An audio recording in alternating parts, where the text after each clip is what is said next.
태화강 자락을 아름드리 품고 있는 남산은 그 절경이 빼어난데요. 다양한 옛 이야기들이 살아 숨쉬는 노천 박물관이기도 합니다.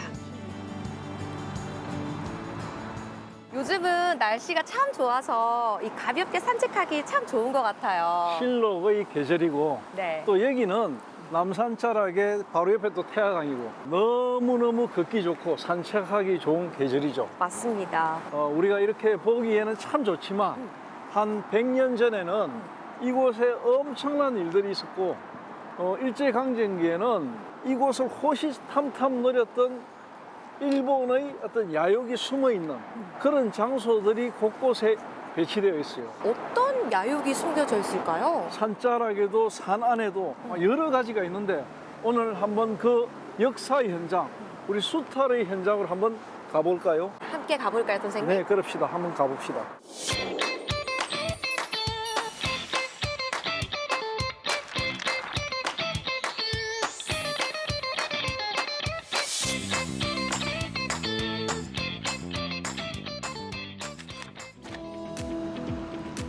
산책길로 잘 조성해 놓은 솔마루길은 서남호수공원과 태화강변을 잇고 있는데요. 특히 솔마루길 4구간인 남산은 아름다운 경관을 즐기며 걷기 좋습니다. 울산은 곳곳에 숲냄을 맡을 수 있는 곳이 참 많아요. 그렇죠. 도심 안에도 이렇게 수풀이 울창한 이런 곳이 울산은 참 많아요. 그래서 예전에는 울줄이라는 이름을 가지고 있던 이 울산에 울주팔경이라고 8개의 아주 빼어난 경치를 이야기할 때 태화강가가 되게 많았어요. 은을봉, 태화루, 멀리 개원포까지 가장 대표적인 태화강의 경치는 은을봉이다. 은을봉은 이 남산의 끝자락에 있는 봉우리거든요. 은월봉이라고 하니까 되게 이름이 특이하거든요. 뜻이 뭔가요? 은월이니까 은은 숨었다는 뜻이거든요. 월은 달월자거든. 은월의 반대편에 뭐가 있느냐면 하물산이 있잖아요. 하물은 뭡니까? 달이 가득 품고 있던 달빛처럼. 그리고 은월은 숨어 있는 거. 그 중간에 있는 게 태화루. 태화루에서 사람들이 이제 논일다가 달 구경을 했겠죠. 달 구경을 하다가 보니까 달이 떠올랐는데 은월봉쯤에 있는 달을 봤는데 딱 돌아서 보니까 사라지고 없는 거야. 그래서 달이 숨었다 해서 은월봉. 또 이쪽으로 딱 보면 달빛이 가득했다고 해서 하물. 이렇게 이제 옛 사람들이 그런 풍류를 즐겼죠. 소나무가 울창한 등산로라는 뜻의 솔마루길은 그만큼 소나무가 풍성한데요. 그런 연유로 100여 년 전에는 이곳 소나무가 큰 피해를 입기도 했습니다. 지금은 이제 이런 여러 가지 다양한 종류의 나무들이 있는데 예전에 한 100여 년 전 일제강점기 때는 소나무가 굉장히 아름다운 아름드리 소나무가 굉장히 울창했어요. 이곳에 소나무들이 굉장히 수종도 좋고 송진도 많이 나오고 이랬거든요. 그래서 일제가 이곳에 있는 소나무에 굉장히 못된 짓을 많이 했죠. 아니, 어떤 못된 짓을 했을까요? 나무마다 움푹 파가지고 송진을 채취한 거예요. 울산에 보면은 저 성남사 가는 길이라든지 뭐 은양 고원산이라든지 이런 큰 산들에 보면 소나무에 상처기가 많이 나 있거든요. 그런 것들이 바로 남산 소나무에도 그런 흔적들이 있어요. 이걸 통해 가지고 송진율을 빼갔던 겁니다. 태평양 전쟁을 일으키면서 일제가 기름이 많이 부족해졌거든.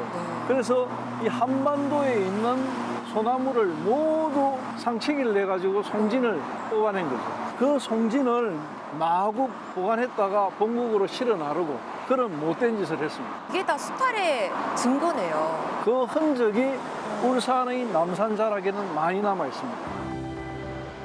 이곳 남산 자락에는 아픔으로 새겨진 역사와 마주할 수 있는데요.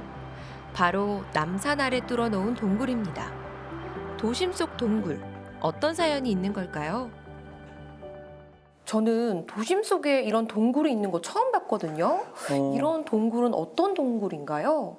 일제강점기 때 일본이 이 수탈의 현장으로 파놓은 동굴이거든요. 그러니까 인공적인 동굴이라는 그 거죠? 본래 자연스럽게 있던 동굴이 아니고 일제가 우리 조선인들, 특히 울산 사람들을 강제 동원해가지고 파놓은 동굴. 이게 한 180m 길이가 정도 되거든요. 1980년대까지 이 동굴이 유지되고 있었어요. 있다가 그때 폐쇄했는데 우리가 이 남산 동굴을 이야기하려면 일제강점기에 일본의 수탈 이야기부터 조금 해야 돼요. 일본이 조선반도를 식민지로 만들면서 굉장히 중요한 거점으로 생각했던 곳이 바로 울산이에요.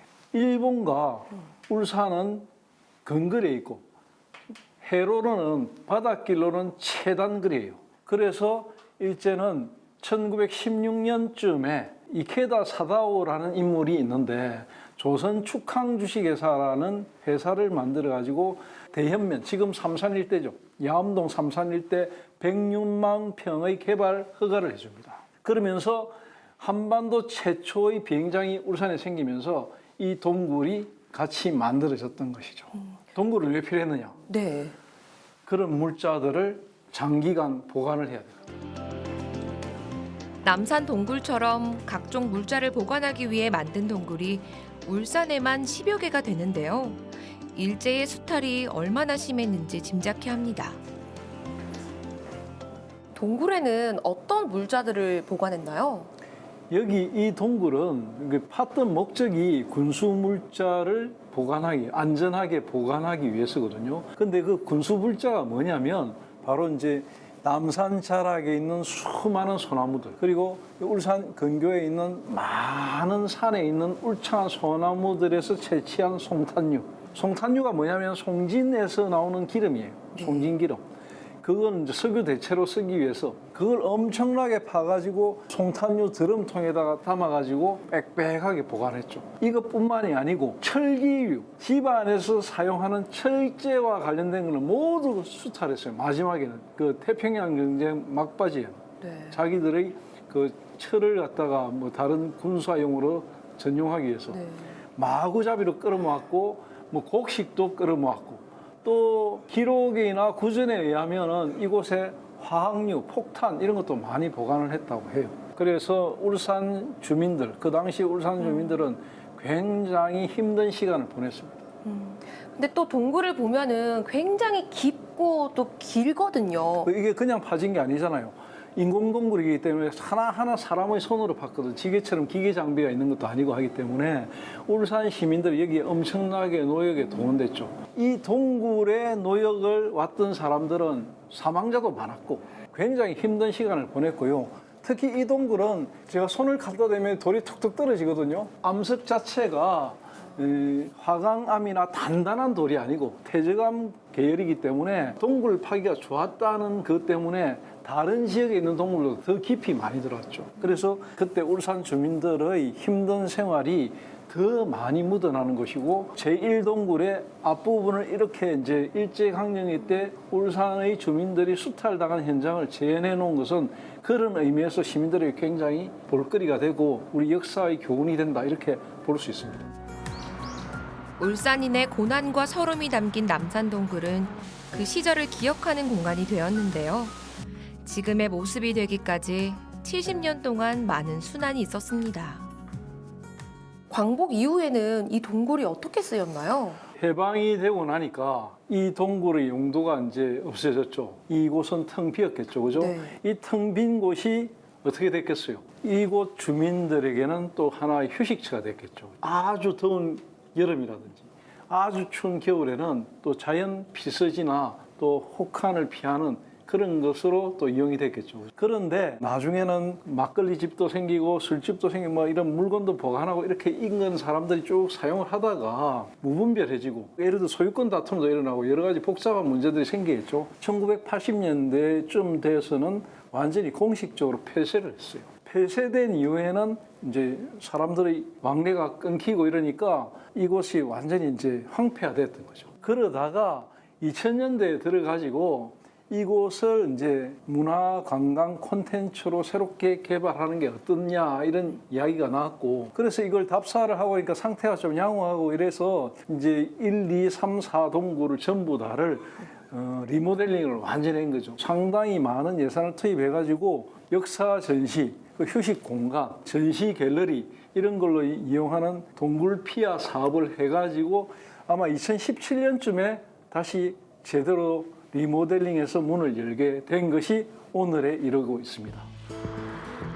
삼산은 고려시대 울주 팔경으로 손꼽히던 벽화정이 있었던 곳으로 수려한 풍경을 자랑했는데요.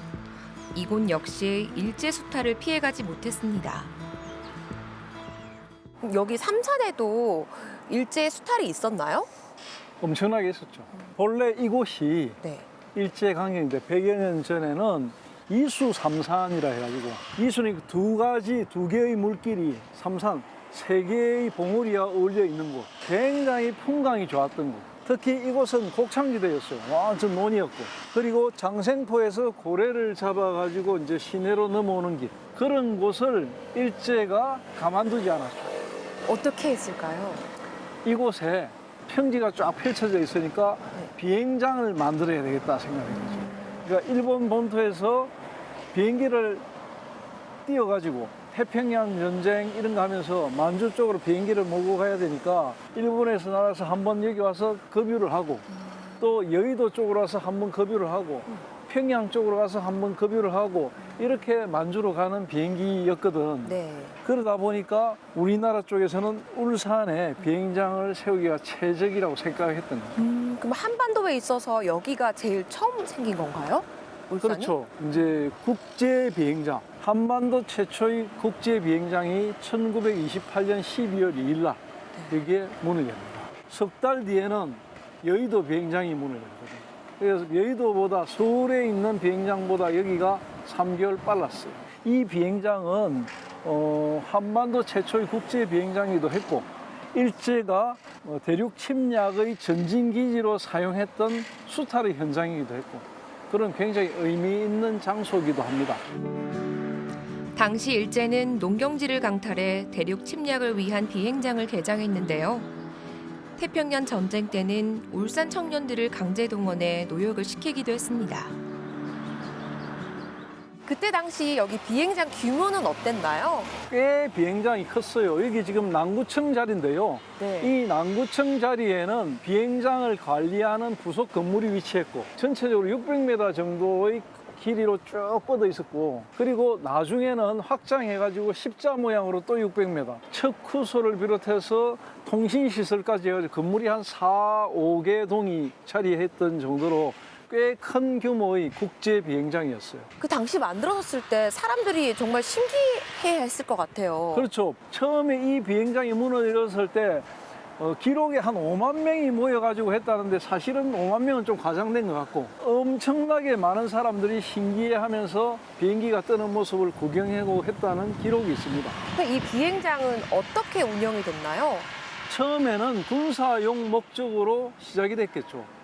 그리고 이제 대륙 침탈의 목적으로 사용이 되다가 특히 이제 1931년쯤에는 일본과 울산과 평양을 왔다 갔다 하는 그런 여객용 비행기로 좀 활동을 쭉 하다가 1940년대 되면서 태평양 전쟁이 무르익으니까 그때는 정말로 군사 비행장이 됐어요. 그러다가 또 한 번 한국 전쟁 때는 미군들이 주로 이제 군사용으로 사용하는 비행장으로 또 사용됐고 1962년 울산공업센터가 시작되면서 많은 사람들이 오고 가고 여러 가지 엔지니어들도 오고 가고 했겠죠. VIP들이 주로 다닐 때는 이 비행장을 이용했고요. 그러다가 1970년 11월에 울산공항, 지금의 울산공항 쪽에 정식 비행장이 또 만들어졌거든요. 그러면서 이제 이 울산 비행장은, 삼산 비행장은 폐쇄가 됐거든요. 울산은 일제로부터 핍박과 고통에 시달렸던 역사를 간직하고 있는데요. 그 야욕의 실체는 울산 도심 한복판에서도 적나라하게 드러납니다.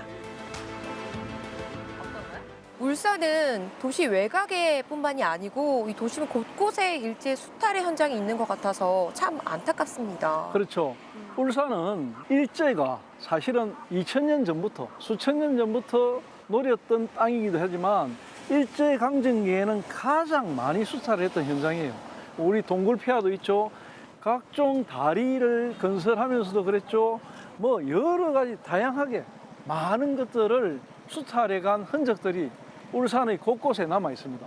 남산 동굴, 울산 비행장, 울산실록에 어떻게 기록하면 될까요? 울산에는 그런 여러 가지 일제가 울산을 수탈해간 현장들이 많이 지어졌어요.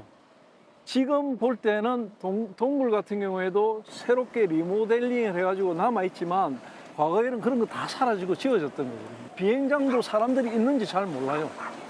그런 것들을 문화관광 콘텐츠로 만들어갖고 새롭게 역사를 다시 조명하는 걸로 꾸며놨거든요. 그런 것들이 바로 시민들, 울산의 사람들에게 울산의 과거를 제대로 알게 하는 중요한 역사의 산실이 됐거든요.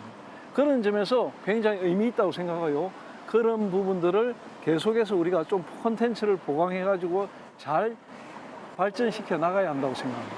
저희가 걸어가면서도 이런 기억의 흔적들을 잘 생각을 하고 한 번 더 되돌아보는 그런 생각을 가졌으면 좋겠습니다. 도시의 역사와 마주할 때 비로소 우리는 도시의 미래를 그릴 수 있습니다.